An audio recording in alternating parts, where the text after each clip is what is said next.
What about this bludger? This person that I'm going to put up, it's not named, and it's I must admit, I did get this story from an absolute socialist rag, very biased to the left, very people focused. Okay, so there we go. News Talk ZB. A disgrace. A pensioner in her 70s has days left to find a new rental in Tauranga. Hang on. We were promised downward pressure on our rent. That was said a lot before the election. Downward pressure, wasn't it? Yep, absolutely none. Some of the highest rents in the country. There is nowhere for this woman to go. I want people to get real comfortable with seeing elderly people that are homeless and living on the street. Gosh. We might not see it for a while because obviously family members do what they can.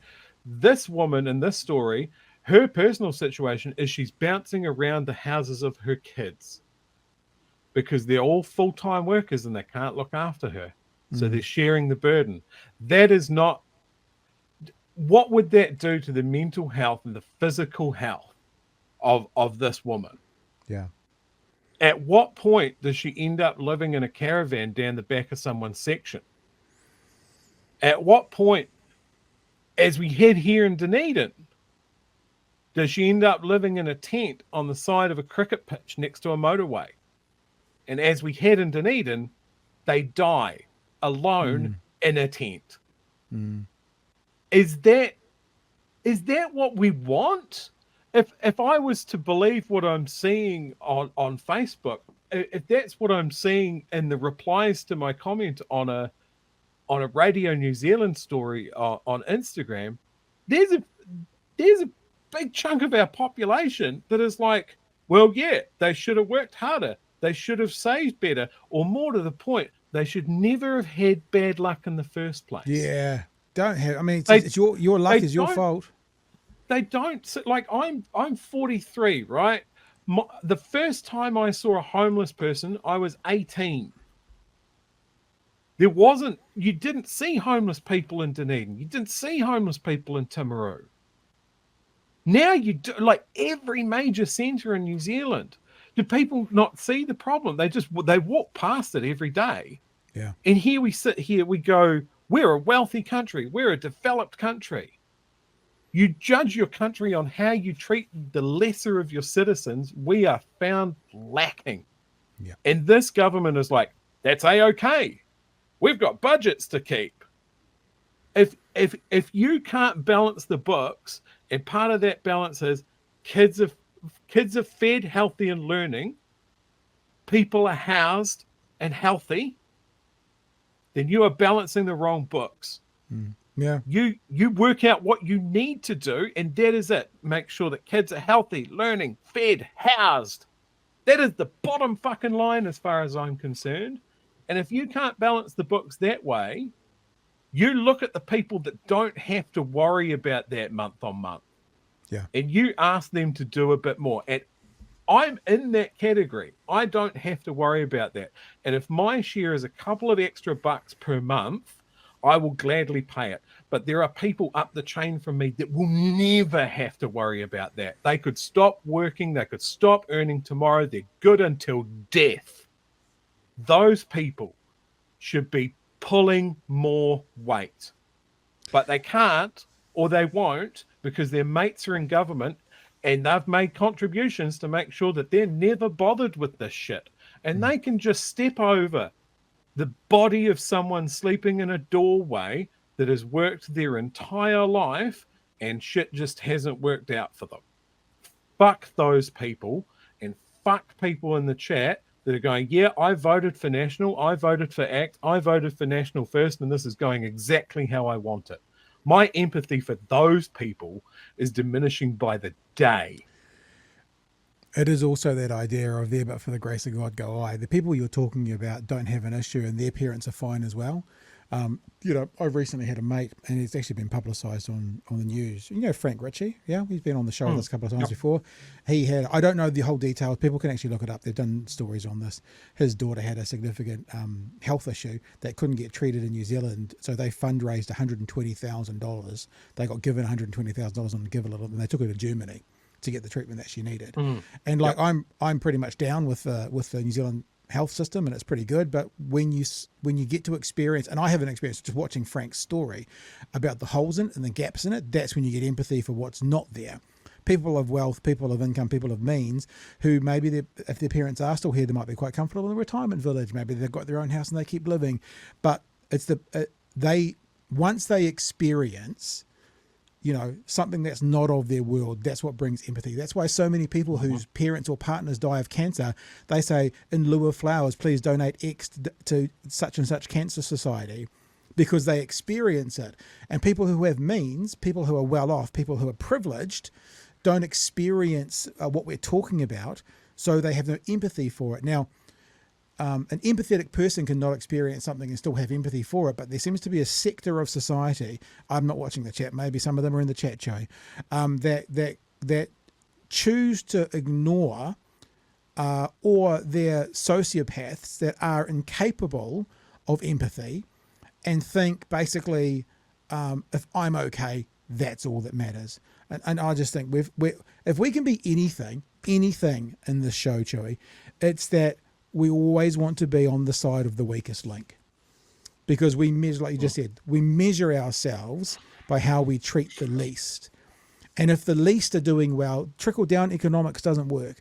Trickle up economics is actually something that's been proven to be quite useful, valuable, and workable. If the least are doing well, it goes all the way up. Goes all the way up. If the least are doing well, everyone's doing well. If the top are doing well and the least are the most vulnerable, then you've got a pretty shitty country to sort out. And this government is going to create more of the least, because what they're bringing in, all these taxes, the conversation we had last night, Chewy, where we said, where Anna Burns Francis on Breakfast yesterday was saying, what if people didn't read the fine print, Nicola Willis? And what if they were just thought that you guys would come along and there weren't going to be any new fees? Because yes, you didn't say there wouldn't be this, but now that there is, people are going to be worse off. Cost of living crisis, people are going to be worse off. Housing situation, emergency housing, people are going to be worse off. We have ministers in this government literally using the word austerity. That word is being used publicly and avoided. In this government. Yeah. Great lengths to avoid saying it as well. Look, I want everyone here to do a little mental exercise. In your head, if you get sick or your job dries up overnight, how many paychecks before you're completely boned? Yeah.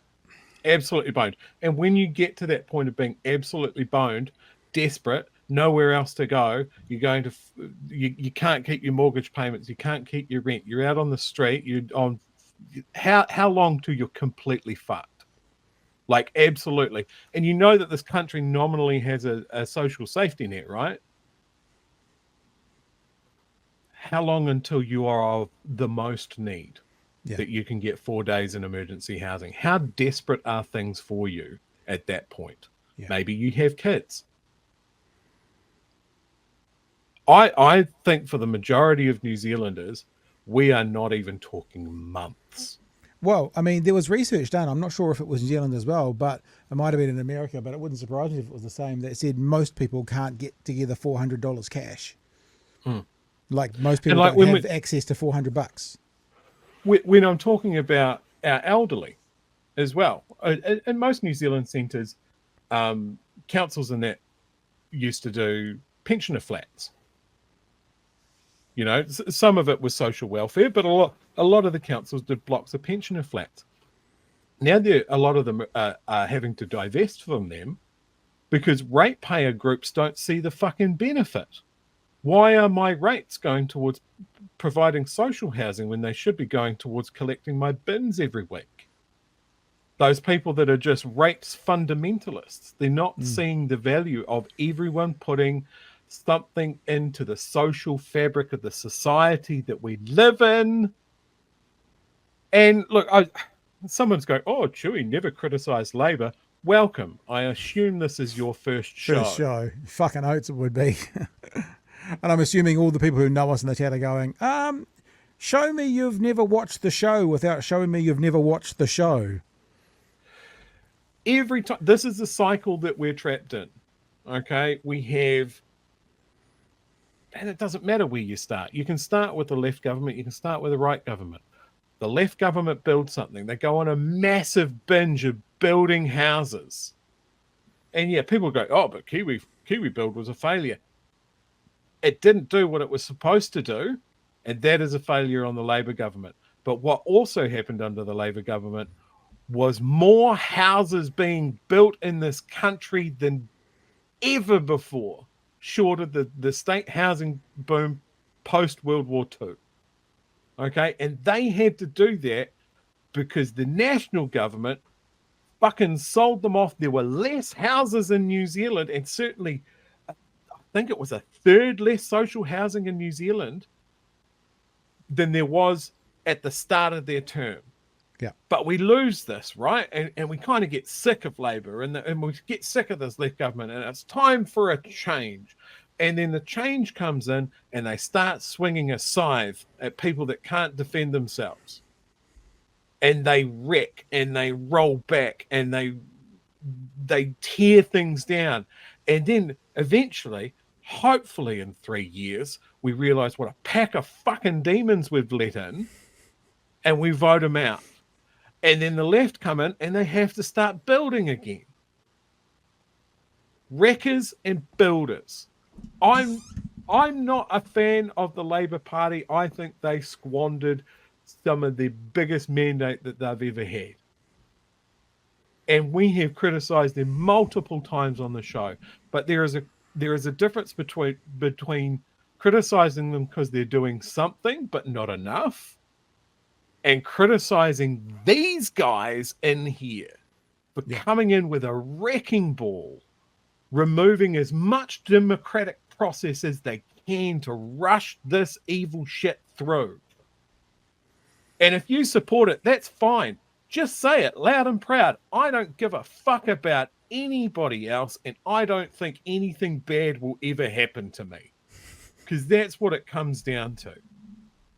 You can step over those homeless people. You can spit on them. Let's roll back to Victorian times. Bring back the poorhouse. We looked at that society and we went, we can do better. And we did do better.